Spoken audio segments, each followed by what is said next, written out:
यहाँ पूरे मकान, एक नहीं कई सारे मकान यहाँ जद्दोजहद में हैं इस दरारों की।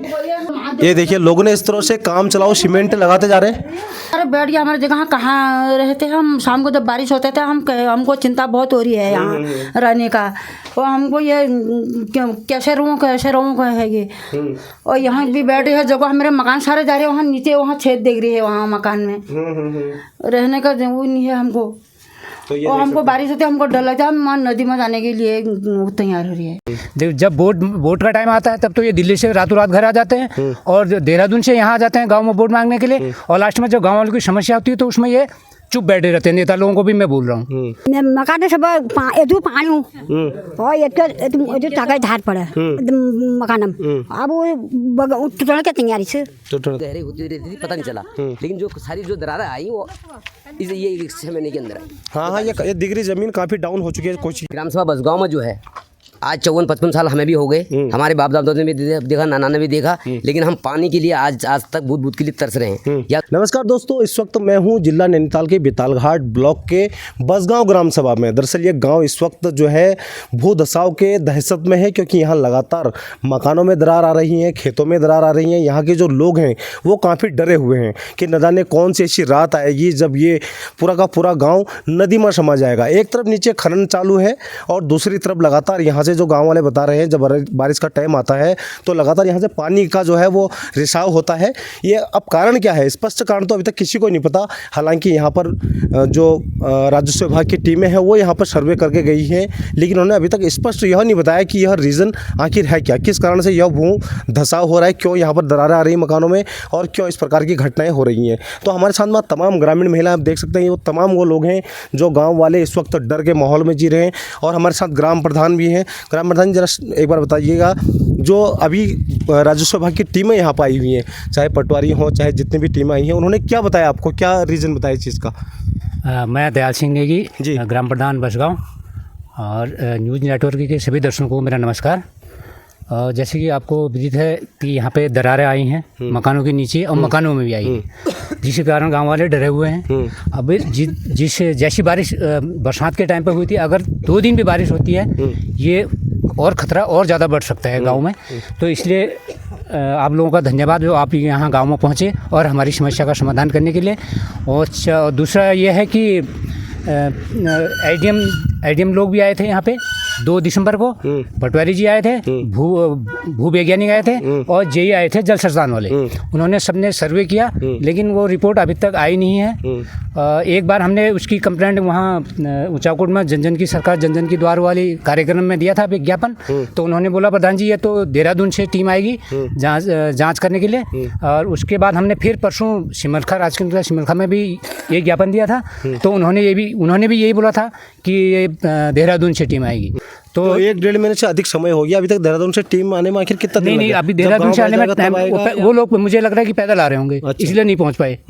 अगर गाँव की चिंता होती या अपने समाज की चिंता होती, अपने लोगों की चिंता होती तो दिन की रात तक यहाँ पहुँच जाते। तो उनको चिंता ही नहीं है कुछ, मेरा कहना ये है। तो आप देख सकते हैं यहाँ इस गांव की हालत ठीक उसी प्रकार हो गई जिस प्रकार जोशीमठ में हुई है, क्योंकि वहाँ भी लगातार जो है वो भूधसाव हो रहा था और इस गांव में भी भूधसाव हो रहा है। हालांकि यहाँ पर जनता को खाली बरगलाने का अभी तक काम करा है कि आ जाएंगे लोग, कल आएंगे, अधिकारी अभी तक नहीं आए हैं। तो यहाँ पर हमारे साथ में इंदर सिंह बोहरा जी हैं, इसी गाँव के निवासी हैं, पूर्व में जनप्रतिनिधि भी रह चुके हैं। तो क्या कहना चाहेंगे इस विषय में, क्या है मामला? मेरा तो सबसे पहले मोहन भाई जी आपका बहुत बहुत चैनल का आपका धन्यवाद, जो हमारी छोटी सी जन समस्या को सुनने के लिए अपना अमूल्य समय निकाल के हमारे क्षेत्र की समस्या को सुनने के लिए आए हैं। मैं आपका चैनल का अपनी ओर से, अपनी ग्राम सभा की ओर से धन्यवाद अदा करता हूँ। महोदय, समस्या बहुत पुरानी है, पूर्वजों से समस्या हमारी बनी थी। लोग कहते थे, जब मैंने पंचायत घर बनाया, मैंने अभी आपको उदाहरण भी दिया, तो 90 एकड़ में मैंने ये पंचायत विश्राम गृह बनाया तो प्लेन था, लेकिन आज इसमें 2 फीट की दरारें आई तो जो 2 फीट जमीन बैठ गई है। नहीं, मेरा आप समस्या तो पुरानी बता रहे हैं, लेकिन जब अभी ये जो समस्या आई दरारें हैं, इससे हमारे गाँव को काफ़ी खतरा हुआ है। अब इसका पूरी सर्वे हुई, टीम आई, सरकार की पूरी टीम आई, तहसीलदार आए, कानगो आए, SDM आए और भू विज्ञानी भी उन्होंने भेज दिए हैं। लेकिन कल के उसमें हमने सुना कि देहरादून से टीम आ रही है, उसकी सर्वे की, फिर जाके इसका ट्रीटमेंट किया जाएगा, जो भी उपाय होगा उस हिसाब से किया जाएगा। लेकिन सवाल यही है कि आएंगे कब? यही इसी का इंतजार है कि कब आएंगे। लेकिन DM साहब का बयान मैंने देखा था कल फेसबुक और उसके माध्यम से, लेकिन अभी तक वो आए नहीं। अब कब आते हैं कभी ये पता नहीं, लेकिन लोगों में रात दिन भय पैदा हुआ है कि आखिर ये वजह क्या है। कोई कह रहे हैं ज़मीन बैठ गई, कोई कह रहे हैं पानी की वजह से, कोई कह रहे हैं खनन की वजह से, लेकिन इसकी असली वजह क्या है इसका किसी को अभी तक पता नहीं चला है। जिसे हम ये जानना चाहते हैं कि देहरादून से टेक्निकल टीम यहाँ पर आए और क्षेत्र की समस्या को सुने और इसका जल्दी समाधान निकाले, नहीं तो वही जोशीमठ जैसा हाल हो जाएगा। क्योंकि सरकार पर भी हमें विश्वास नहीं है। जब 2093 हमारा इस पड़ोसी गाँव ग्राम सभा सोनगांव मलयाल गाँव पूरा बह गया था, उसमें मैं क्षेत्र पंचायत सदस्य था। हमने धरना प्रदर्शन दिए, लेकिन उन लोगों को क्या है सरकार की तरफ से प्लॉट जमीन नाम के उनको खाली सरकारी भूमि चयनित की गई, लेकिन उनको पट्टे अभी तक स्वीकृति नहीं गए। मलयाल गाँव जब भी बारिश का समय आता है उनको पंचायत घर या किसी गाँव या किसी स्कूल में शिफ्ट करने की बात होती है या चादर या तिरपाल देने की बात होती है, लेकिन वो सिर्फ मामला आज तक लटका अभी तक नहीं निकला, उसका सोल्यूशन अभी तक निकला। और हमें आशा नहीं है कि ये भी हमारे क्षेत्र की समस्या होगी, ये जोशीमठ जैसा हाल हो जाए। या तो सरकार हमें कहीं चिन्हित करके कहीं प्लॉट या मकान आवासीय मकान आवंटित करके हमें हमारी ज़मीन के हिसाब से मुआवजा दे के मकान लगा के हमें शिफ्ट कर दे। यही हम कहना चाहते हैं चैनल के माध्यम से। ग्रामीणों का मांग काफ़ी कठोर है। मात्र शक्ति आप यहाँ पर देख सकते हैं, सभी लोग कहीं ना कहीं पीड़ा में हैं। तो यह समस्या कब बटी है यहाँ तमाम गाँव में? अभी तो अल्लाह अजली समस्या है। तो जब यो अधिकारी लोग आए तुम दिखा चुन को मकान और देखा के नुई नहीं करन करे उन्हीं को ऐसा नहीं पहुंच रहा। तो डर कस लग रही तुमको? ये बहुत डर लगा ना, हम उधर तो बारिश चैन आया, हमको दिन जब तो निश्चित तो बढ़िया। रात में थोड़ी सी आवाज आ रही तो हमको बहुत ही डर लग जा रही है। तो ये समस्या का हो रहा, कुछ समाधान नहीं हो रहा है? कुछ भी समाधान नहीं हो रहा है। हमारे गांव को खतरा है और जब भी बारिश होती है, बारिश को कोई तो रोक नहीं सकता है। 2-3 दिन बारिश रहेगी तो हमें बहुत खतरा है। हाँ, तो देहरादून से टीम आ रही लेकिन कब आ रही इसके लिए आपने पूछा नहीं? ना नहीं, वही तो कहा फिर आरी करके कह रहे हैं, वो इंतजार कर रहे हैं, लेकिन आई अभी तक कोई टीम नहीं आई है। तो हमारे वहाँ बारिश आते हैं, हमको डर लगती है कैसे रहोगे, नहीं तो हम नदी जाने के लिए वो है हमको चिंता, और कैसे रहेंगे करके हमारे मकान में दरार हो रही है बहुत, और डर बहुत लगता है। रात में नींद नहीं आती हमको। तब तो हमको या मकान दो, सरकार से कह दो हमको मकान दे दो, हम कैसे रहो, हमारे बच्चे बाल बच्चे कैसे रहेंगे यहाँ। हम नदी में जाने वाली हूँ।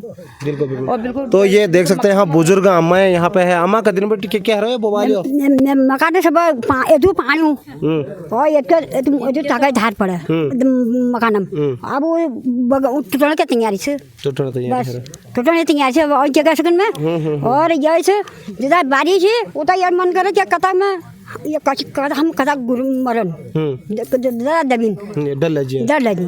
तुम देखो मकान का अल्लाह दिखा दिल तुमको मैं। तो हमें जब हमें जो ठुल नेता लोग आनी चुनाव टाइम पर ठुल लंबी गाड़ियां के लिए वो एल ना रही तुम गांव में पूछा ना को न्यू रगो देते कथा बोरी के निकाला मत घर ल निरा रे गले चुमा घर बना और ल कंपा बाण छोड़ी रात में कबे जब। तो ये देख सकते हैं ये गांव में पूरा का पूरा डर का माहौल है, लोग चिंता में हैं। और हमारे साथ में जो है प्रतिनिधि हैं क्षेत्र पंचायत सदस्य, तो आपने उनसे वार्ता करी इन लोगों से जब आते हैं ऊपर से? जो बिल्कुल सर, सबसे पहले मैं न्यूज़ नेटवर्क मैं हमारे गांव में पहुंचे हैं मोहित बिष्टी जी का तहे दिल से धन्यवाद करता हूं। ये हमारी क्षेत्र की आवाज़ उठाते रहते हैं। मैं जो हमारा ये समस्या है गांव में, ये बहुत बड़ी समस्या है। इसमें हमने उषाकोट से लेकर जहां भी ये जन कैंप लगे हैं उसमें सभी जगह हमने कोशिश की कि शासन को ये बताने की, लेकिन वही हमको एक ही आश्वासन दिया गया कि देहरादून से टीम आ रही है। देहरादून से टीम कब आएगी पता नहीं। बारिश के टाइम में यहाँ लोगों को बहुत भय है, तो इसका संज्ञान सरकार ले और तुरंत इसमें कुछ न कुछ यहाँ पर देखें, भूवैज्ञानिक आए कि किस कारण ये हो रहा है।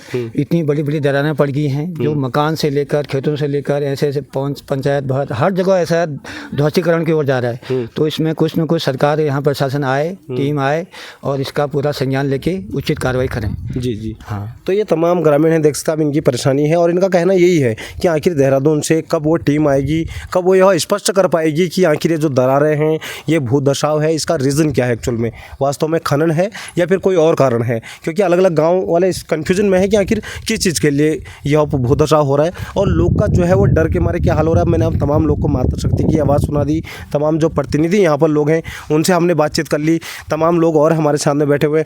दाजू क्या कहना चाहेंगे इस विषय में, क्या लग रहा है आपको ये जो रीज़न है इसके लिए क्या रीज़न हो सकता है इसका? अच्छा, रीजन का तो हम जानते हैं रीजन क्या है जी, लेकिन हमारा डर इसी बात का है कि हम कब नीचे चले जाएं। कब नीचे चले जाए। हाँ, हमारा डर इस बात का है। जी जी। आप भूवैज्ञानिक को लाए थे, सब कुछ लोग यहाँ पर आए हुए हैं, लेकिन रिपोर्ट हमें अभी तक नहीं मिली है। रिपोर्ट नहीं मिली। रिपोर्ट नहीं मिली, हमारा रिपोर्ट का इंतजार तो है। आपको ऐसा क्यों लग रहा है कि रिपोर्ट नहीं देने के पीछे क्या कारण हो सकता है? ये तो हम भी नहीं जानते क्या कारण है, लेकिन हमें यही है कि रिपोर्ट हमें दें और बात बताएं। यहाँ हमारे ज़्यादा खतरा है तो हमें कहीं और ज़मीन वो कराएं, प्रोवाइड कराएं। जी, वो तमाम ग्रामीण हैं। ये देखिए, एक अन्य मकान में हम इस वक्त हैं। अगर आप ऊपर की तरफ से देखेंगे तो यहाँ पर भी काफ़ी ज़्यादा दरार आ चुकी है और ये सभी मकानों में लगभग इसी प्रकार की यहाँ पर दरारें देखी जा सकती हैं। पूरे गांव में यही माहौल है और यही दहशत है कि आखिर ये दरारें किस वजह से आ रही हैं, क्या रीज़न है, इसका अभी तक कोई स्पष्टीकरण नहीं हो रखा है। हालांकि ग्रामवासियों को 1.5 से 2 महीने हो चुके हैं इन तमाम परेशानियों को लेके इनको दिखाते, लेकिन कोई सुनवाई अभी तक इनकी नहीं हो पाई है। ये देखिए, सारे बड़े से बड़े जितने मकान बने हैं, चाहे बड़े हों छोटे हों, सभी मकानों में दरार आ चुकी है क्योंकि भू धसाव लगातार हो रहा है नीचे की ओर को।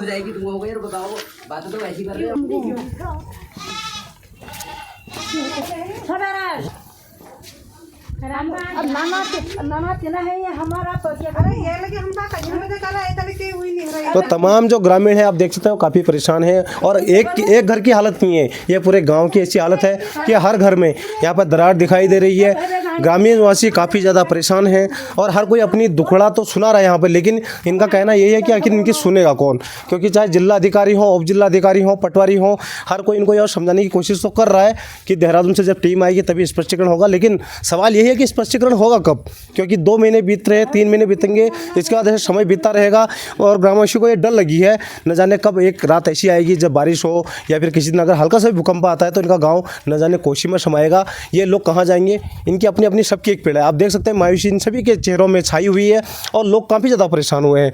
यहाँ पर हमको बता रहे इंदर बोरा जी हमको बता रहे कि पूरे गाँव कहाँ से कहाँ तक का है पूरा गाँव दिक्कत आ रही है। ग्राम सभा बसगांव, नेगुड़ा, सोनगांव, मलियाल गांव, सगदीना, जिनोली तक पूरे कम से कम 2-3 किलोमीटर में दरार गई हैं।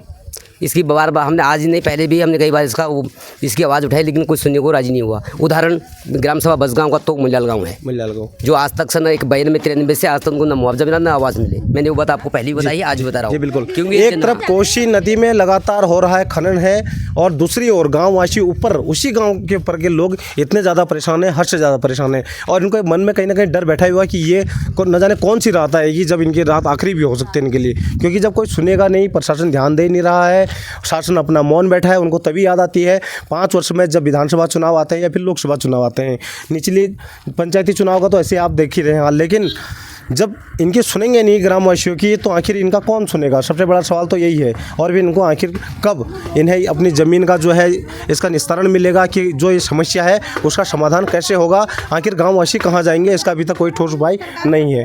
देख सकते हैं आप तमाम लोगों के चेहरे पर मायूसी है, मातृशक्ति यहाँ परेशान है।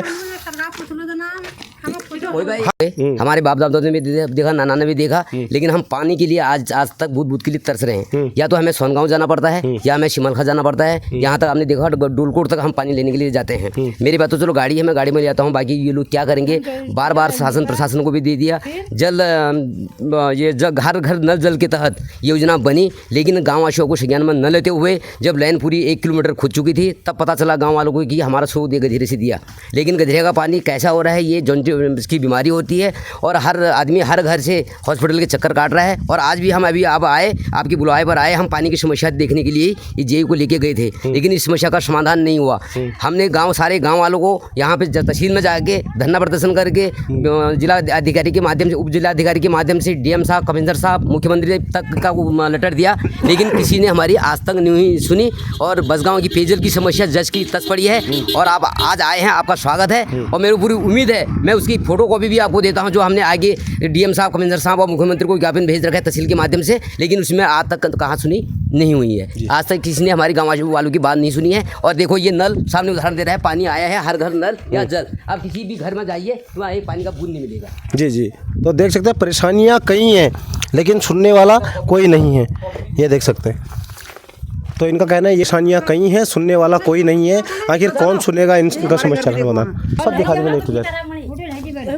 मकान लगाया इन्होंने हाल में ही, और इसका जबकि भरान इन्होंने कर रखा, उसके बावजूद भी आप देख सकते हैं ये मकान ये भी बैठ रहा है। बताओ, इसमें भी दरारें देखी जा सकती हैं, जबकि अभी हाल में ही ये मकान लगाया गया, इनके तरह दिख रहा है साफ साफ। लेकिन इनका भी अब डर का माहौल है इनके अंदर भी, कि जिस तरह इन्होंने मकान लगाया है उसके बाद में इस प्रकार की दरारें इसमें भी आनी शुरू हो गई हैं, देख सकते हैं आप। परेशानी है हमारे घर पर ना, अगर बारिश आती है तो हम शाम को जाते कहाँ हैं, कहाँ सोते भी कैसे हैं अंदर, बच्चे साथ में जाते हैं तो जाते कहाँ हैं। पानी की वजह से, और ये पानी खाना ना हिसाब से हरो या पानी हिसाब से हरो कब हरो। ये ठोस कार्रवाई तभी पता चलेगी जब वहाँ से भूवैज्ञानिक आएंगे और इसको कार्यवाही करेंगे इसके ऊपर में, वो पता कराएंगे कि आखिर रीजन क्या है। और कार्रवाई जल्दी से जल्दी करनी है, क्योंकि बारिश होगी तो फिर बारिश पता नहीं कितनी हो जाए, बारिश में बहुत खतरा है हमारे गाँव में। बिल्कुल बिल्कुल, दो तीन रीजन इनका बता रहे, चाहे खनन का हो, चाहे नीचे पानी रिसाव का हो, आखिर कारण क्या है अभी तक स्पष्टीकरण इन गाँववासियों को कुछ भी नहीं पता है। ये कहीं ना कहीं इनको पता नहीं है इस चीज़ के लिए, और डर जरूर बैठा है इन सभी के अंदर में, और जिसके कारण में सभी ग्रामवासी परेशानी यहाँ पर दिखाई दे रही है। हमारे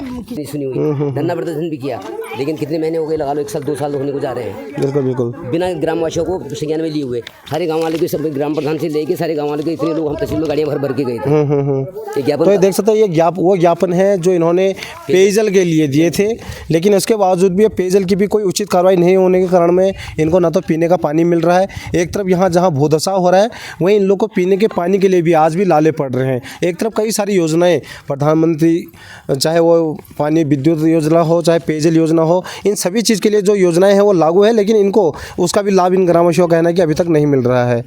तो आप देख सकते हैं ये तमाम वो कागज़ हैं जो इन्होंने उप जिला अधिकारी से लेकर जिला अधिकारी तमाम जगह ये सभी ग्रामवासी जा रहे हैं और उन्हें देने की कोशिश कर रहे हैं, लेकिन समाधान कोई भी नहीं निकल पा रहा है। आप देख सकते हैं ग्राम सभा बसगांव से मकानों में दरार व भूदसाव का मामला सामने आया था, और एसडीएम मैम ने अपनी संयुक्त टीम के साथ धरातल निरीक्षण भी इस ग्राम सभा का किया था, और जन जन की सरकार जन जन के द्वार कार्यक्रम में महिलाओं ने अपने ग्राम सभा बसगांव की इस स्थिति को काफ़ी प्रबलता से उस कार्यक्रम में उठाया भी था। और मैंने एसडीएम मैम से उस दिन भी चर्चा की थी कि कैसे इन ग्रामीणों को लाभ मिला जाए, इस पर चर्चा करनी बहुत आवश्यक अब हो चुकी है, क्योंकि मकानों में दरार और भूदसाव से मानव जीवन प्रभावित तो हो गए, साथ में उनके जनधन की हानि का भी खतरा वहाँ पे बना हुआ है।